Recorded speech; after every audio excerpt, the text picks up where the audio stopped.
అల్లూరి సీతారామరాజు జిల్లా చింతూరు ఏజెన్సీ అడ్డాగా చేసుకుని అక్రమార్కులు గుట్టు చప్పుడు కాకుండా అర్ధరాత్రి సమయంలో తెల్లరాయిని తరలిస్తున్నారు. కొందరు చింతల నర్సింగ్పేట గ్రామ శివారుల్లో గుట్టలను తవ్వి తెల్లరాయిని తరలిస్తున్న మైనింగ్ అధికారులు పట్టించుకోవటం లేదని గ్రామస్తులు మండిపడుతున్నారు. అదే క్రమంలో అర్ధరాత్రి సమయంలో తెల్లరాయిని లారీలో తరలిస్తున్నారనే పక్కా సమాచారంతో రెవెన్యూ పోలీస్ అధికారులు లారీని సీజ్ చేసి కేసు నమోదు చేశారు.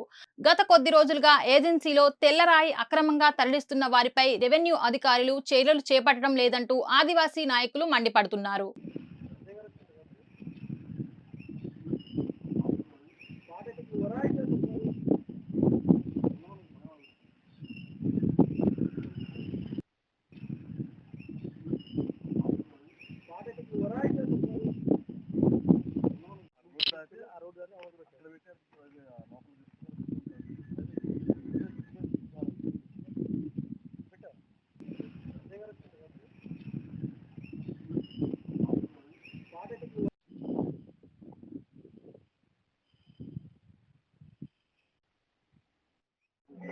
తహసీల్దార్ చింతూరండి.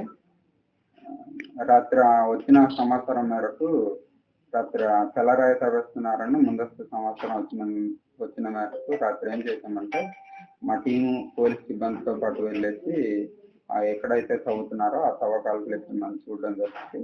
చూసేటప్పుడు అక్కడేమో ఒక గుర్తు తెలియని వ్యక్తి అంటే తవ్వుతా ఉన్నారు. తవ్వుతుంటే ఒక లారీ ఒకటి కనిపించింది ఆ వైట్ రాయితో పాటు. ఆ లారీని వెంటనే సీజ్ చేయడం జరిగింది. సంబంధిత అధికారులకి 7 మైన్స్ డిపార్ట్మెంట్కి మేము రిపోర్ట్ రాసి పెడతామండి. వెహికల్ ఒకటి సీజ్ చేసామండి. దాని మీద చర్యల కొరకు 7 మైన్స్ వాళ్ళకి రిపోర్ట్ రాయడం జరిగింది.